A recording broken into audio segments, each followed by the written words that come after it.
Welcome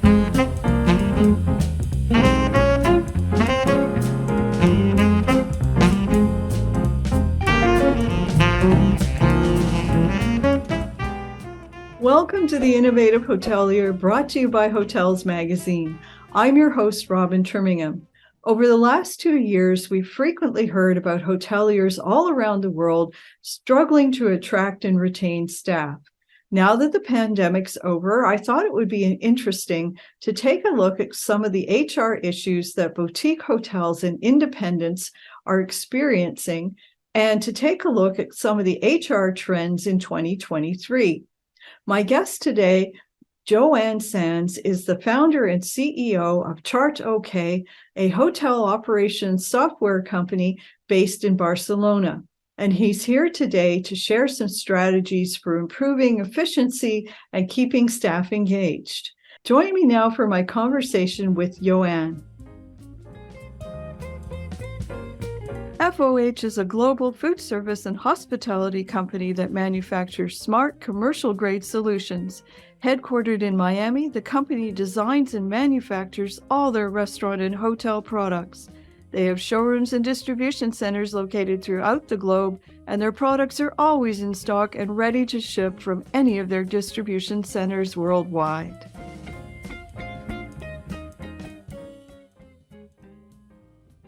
Welcome, Joan. Thanks for joining me today. Hi, Robin. Thank you so much for inviting us. Well, I think that this is going to be a fascinating conversation because I always love talking to people who are developing what I'm going to call new technology. So I think we better start off, though, for the viewers. Can you briefly explain what is Chartok and what led you to establish this company? Fantastic. Yes. Well, thank you so much again for inviting us. Chartok is an internal collaboration software. Let's be honest. There are many tools out there that hoteliers are managing to communicate across multiple departments. And normally they use so many tools that we were working, all of us in the company, with hotels, for hotels, and developing technologies for hotels as well. And we understood that there was no category that was leading something farther than the housekeeping and maintenance. Of course, we agree that there are many tools that are managing housekeeping and maintenance, but when it comes to operations, hotel chains, marketing, front desk, hotel management, revenue management, e-commerce, and standard operating procedures that are totally understandable by hotels in one single place where they can actually just write down a single task, and all of those tasks will come up and they will be there for any technology across the industry and for any specific hotel department. That doesn't exist in that way. You can use any tool, you can organize your company in any way, but when it comes to centralizing all of those procedures that you can build yourself or they can be out there from any company, we are gathering together and we're making it easy for hotels from any size and any structure to put it together and simplify internal communications. Well, I think that's something that's very much needed. I have a little bit of background with this. When I used to work in the hotel industry myself, they were just starting to play around with this idea. And we were using things like the chat feature on your phone. And that was great because everybody might have got the message if they were in the group, but things were layered one on top of the other. And it could be housekeeping now and in-room dining the next, and then a problem with a guest. And there was just no way at all to sort it out. So tell me, your work brings you in regular contact with small and medium-sized hoteliers all across Europe. What would you say are the top 3 HR issues that hoteliers are dealing with at the current time? Oh, that's a very common problem for many, I believe, based on our experience, on my experience, which is number 1, turnover, which is how often employees are in need of going out there and search for the best talent within the hospitality industry. Of Right. course, there is a lot of people out there, but when you need something specifically, they are actually having a great job, or they are trying to go to another industry because they have the second problem, which is they are not getting paid enough. So that's one of the second challenges that I think is becoming a challenge for the HR managers. Employees are looking for a better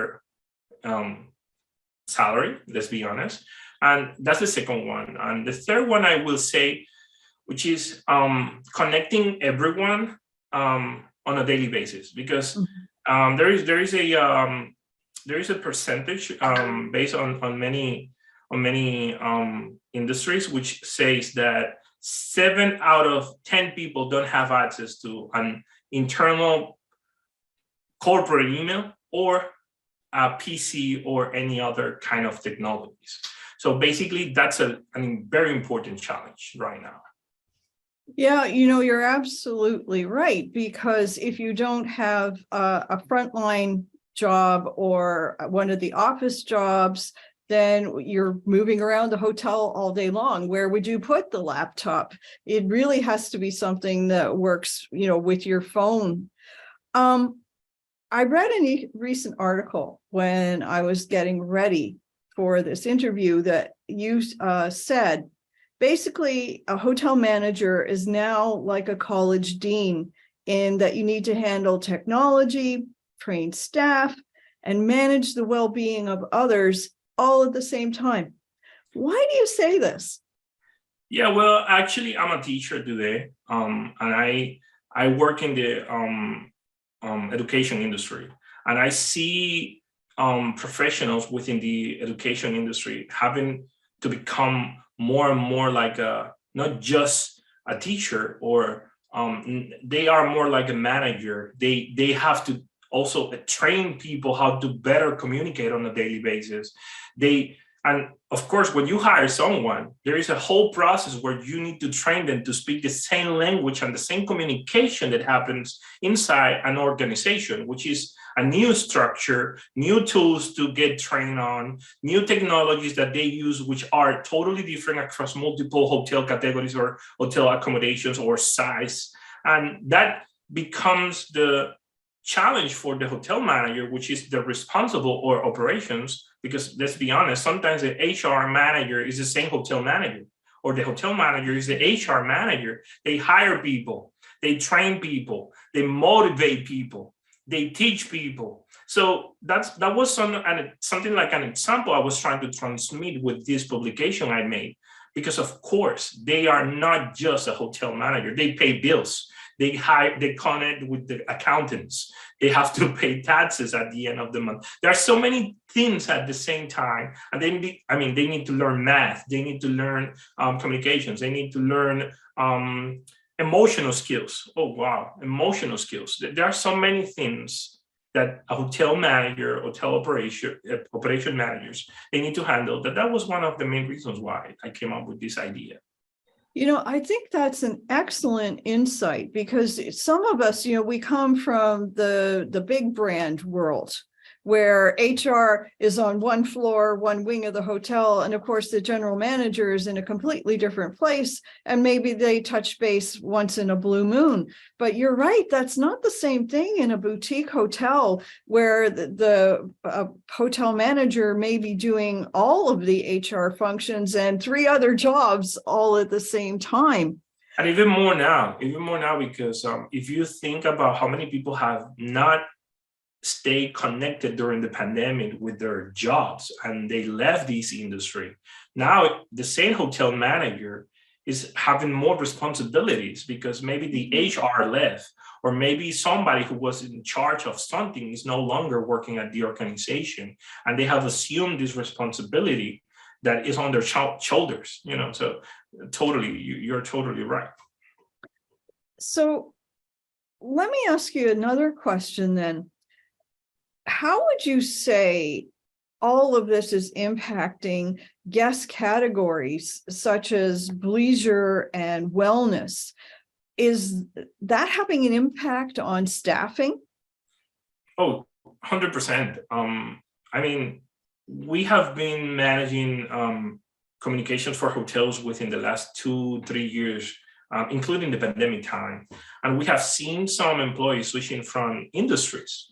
Basically, imagine that you now need talent no matter where, and they were working in other industries, and now they come to the hotel without understanding the hotel industry. Right. Because we are pulling talent out of other industries in order to cover what we lost during the pandemic.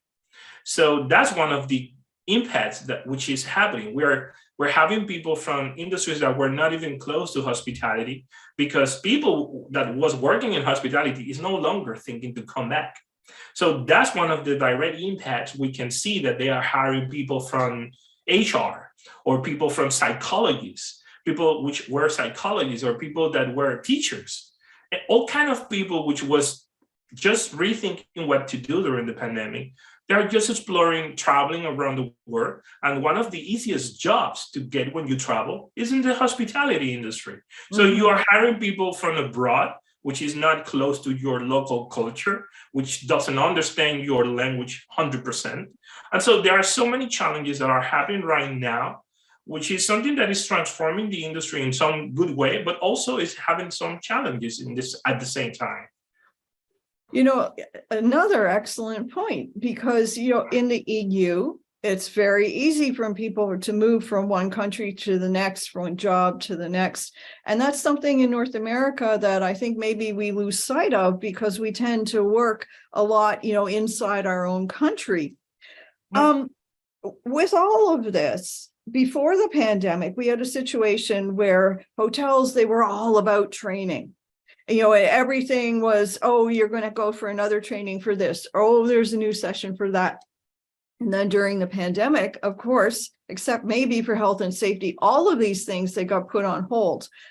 And with all these new workers and all of this lapsed training, like, what are some of the biggest HR issues that you're seeing now as a result of all of that? That's an easy answer. There haven't been time for training. Yeah. You know, there haven't been time for people to actually hold and rethink how to go ahead and plan a new strategy. We have been on the top of a rush, trying to hire people, trying not to lose people, and trying to keep people trained, which was the last thought that they had in their mind. You know, we need to put things together again. In Europe, since I will not be afraid to say, maybe September, October again, that was like when they slowed down, but actually things haven't slowed down 100%, because since the pandemic, things have been going so fast that they haven't had enough time.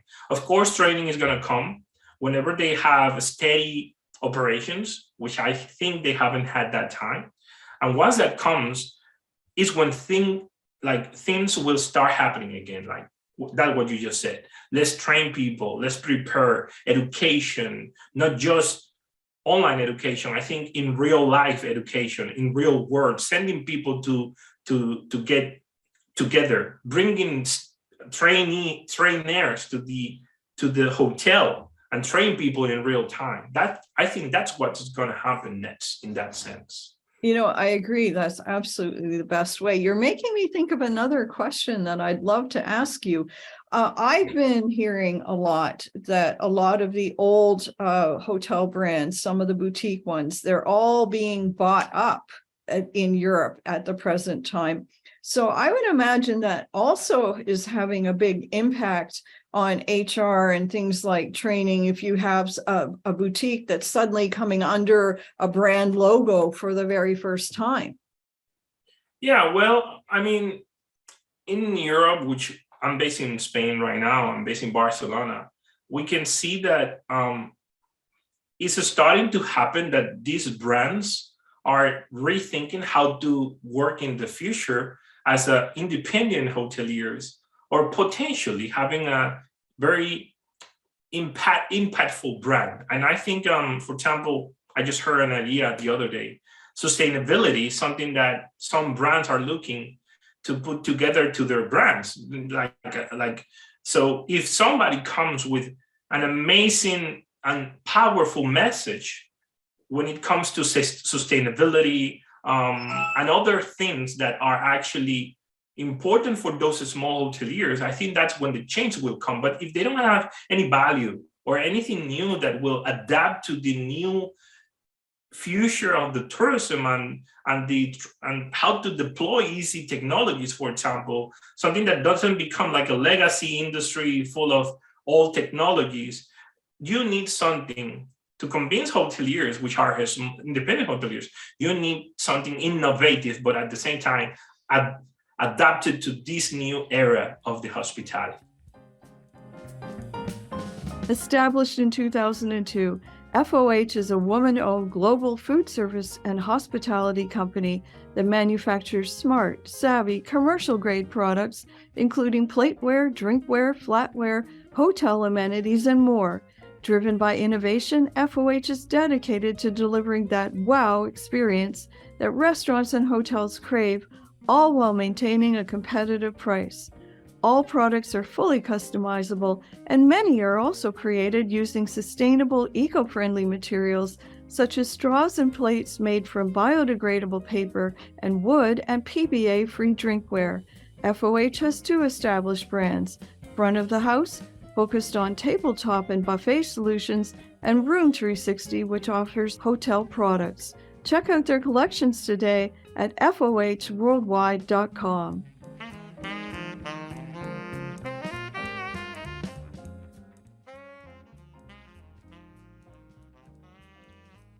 You know, you just used the key word, technology. That kind of leads me to my next question. Obviously, over the last year, we've seen all kinds of brand new technology, all kinds of new AI-driven applications entering the marketplace. But there's also been this thing out there called ChatGPT, and I even have trouble saying it. It's so new. What sort of implications for HR do you foresee in this regard? Well, I think this happens very often in every industry. And now one of the things that is happening with ChatGPT is that it's not just affecting one industry.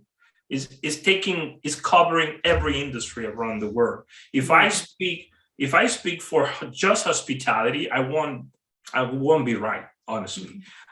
In a macro way, I can say that AI won't take your job. It's somebody managing AI that will. I think that we are so afraid of this, but we are not getting ready to understand this. That's the only difference. We need to jump on the top of it, and we need to go behind the wheels and ride that car, which is actually taking a new lead of jobs across every single industry, including hospitality. You know, I'm asking everybody about this because I think there's a real tendency in the hotel industry to kind of resist the introduction of new technology. In some ways, I think it's fair to say that employees entering the workforce, wherever they're coming from, are some of the most educated, tech-savvy people to ever have lived. And it really doesn't mean, no matter what industry we're talking about, we happen to be talking about hotels.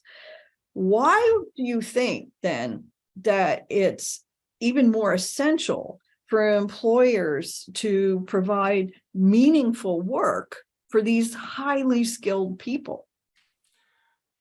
Well, it's always like this kind of way that we think that and this is a personal comment that I'm going to make now, okay? I don't think that we should wait for the employers to cover those needs.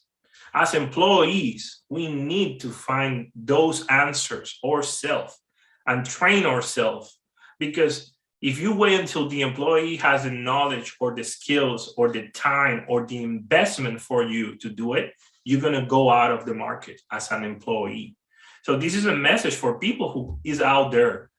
They need to go ahead and reskill themselves, upskill themselves, not just wait until the employees do take an initiative for them. So I don't think every single company will be conscious in the next 5 years. They will be too busy to jump on the top of it. So that's why this is a message for the people. And I say this as a teacher. I see people getting trained. I train people. I do direct consulting. I train people just for the university I work for because they want to get up to date.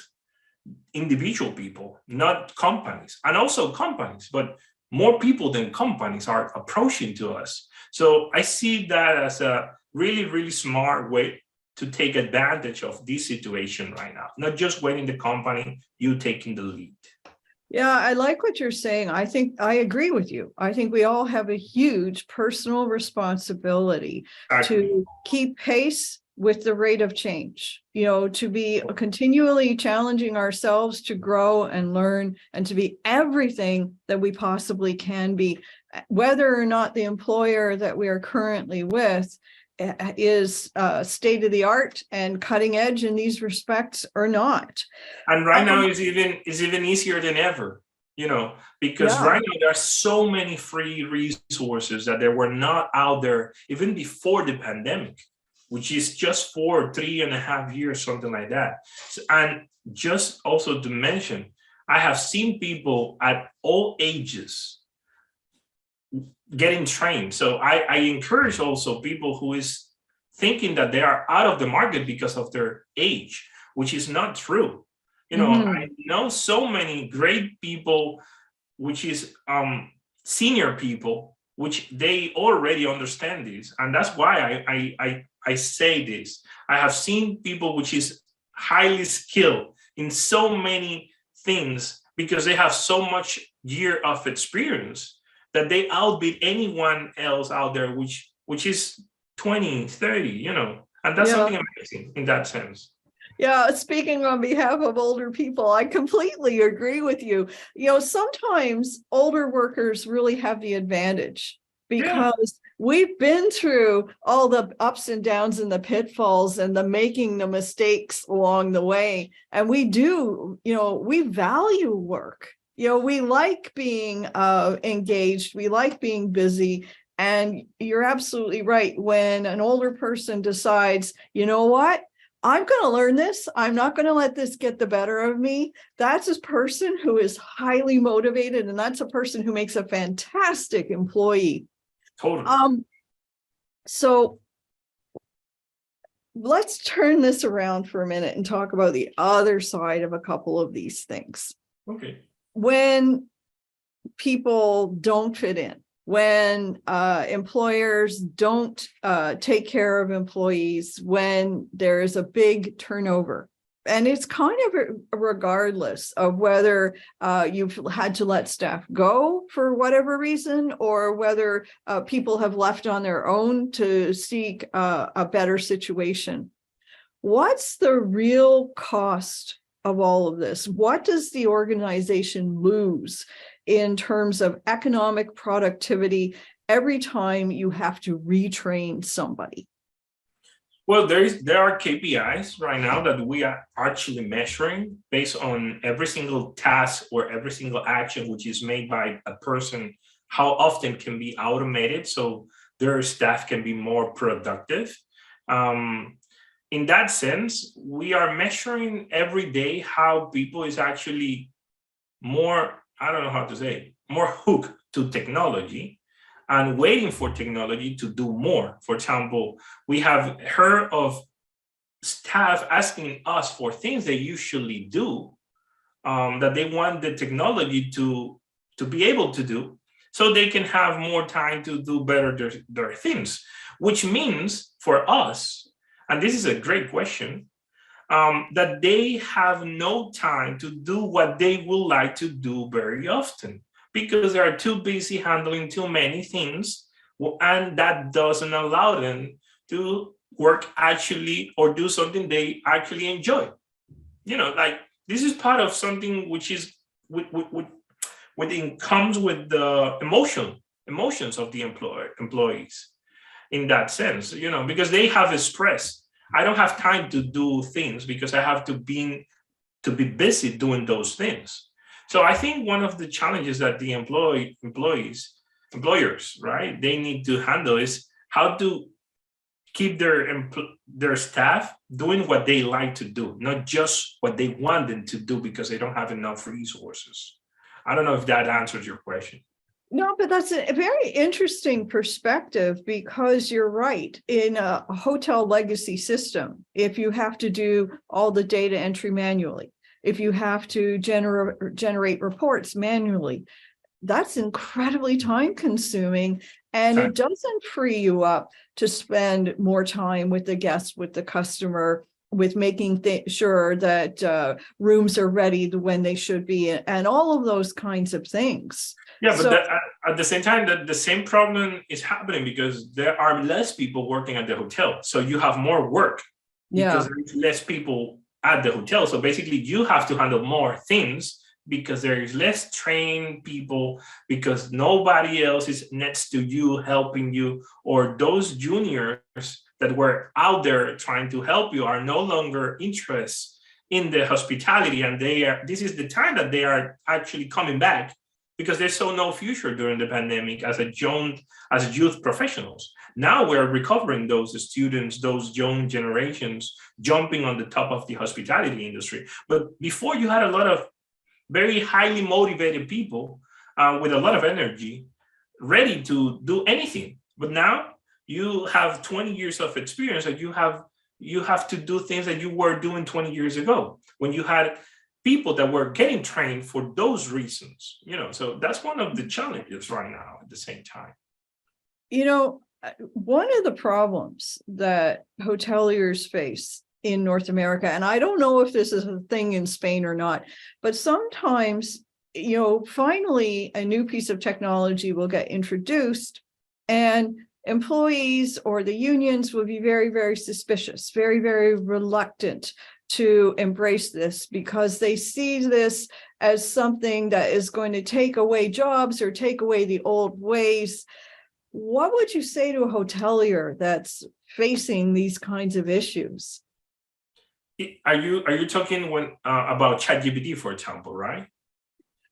Well, sure. That's a great example. Yeah. Yeah. I mean, let's embrace it. If we go against it, like everything we try to do when we are having these forces that are actually moving forward and we have no way to stop it, we are going to fail. We need to learn how to use it. We need to learn and take the advantage we need to take a position where we can actually take advantage of it. I can see many hotels right now using chatbots, trying to humanize their chatbots because they were too strict, like too automate, the same answer all the time. Now they are switching those tools. I can see people using, hoteliers using phone conversations that sounds like a human. And it's not the same answer all the time. It's not like dial 1 for groups, dial 2 for reception. No, it's something that is starting to talk to you. And use these tools to try to monetize and make more profit out of it. Because that's the main goal of our industry. We need to make profit to become more sustainable and operationally operationally speaking. So let's embrace it. I don't think this is going to be a bad thing. I just need people to understand that if we think that this is going to be a danger for us, we are just thinking backwards, basically. You're right. I seem to be agreeing with everything you're saying today. So in a way, that's really good. But I love your example of the chatbot, because I think what some people don't realize is that the chatbot can think very, very, very fast, and it can make a supplemental suggestion that may or may not occur to you and me. Like it can say, oh, I see you're coming on Saturday. Well, did you know that we have a really great restaurant that has a special menu that night? Would you like a reservation? And that fast, it's offered something good that actually generates revenue, and that the guests might very well appreciate.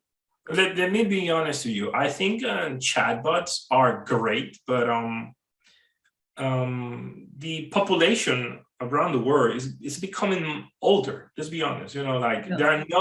There's like young generations are not going as fast as old generations, So I think that the chatbot will be great, but there will be people who will need to have more humanized feelings with technologies. Like we are already in touch with Alexa, Siri, and many other things are speaking to us, talking to us. So I think this is like the evolution of the chatbot in some way. People won't be on the phone trying to chat with something. I think the voice commerce and the AI through voice, I think will be the next step in the best way, because we need to keep trying not to become more robotic and trying to humanize the robotic processes, which a chatbot does. So I think generations will lead that change, like people that is not adapted to technology.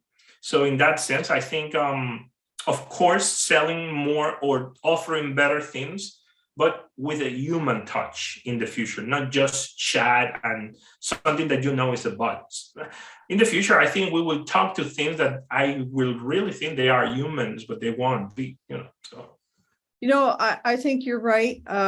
All of this, is in a state of evolution, and it's changing and transforming very, very rapidly. I think it's going to be fascinating to see where everything is in maybe as little as 5 years. And, where are we going to be investing in humans to serve other humans in a very, very meaningful way. Joanne, this has been a great conversation. I want to thank you so much for your time today. You've been watching The Innovative Hotelier, brought to you by Hotels Magazine. Join us again soon for up-to-the-minute insights and information specifically for the hotel and hospitality industry.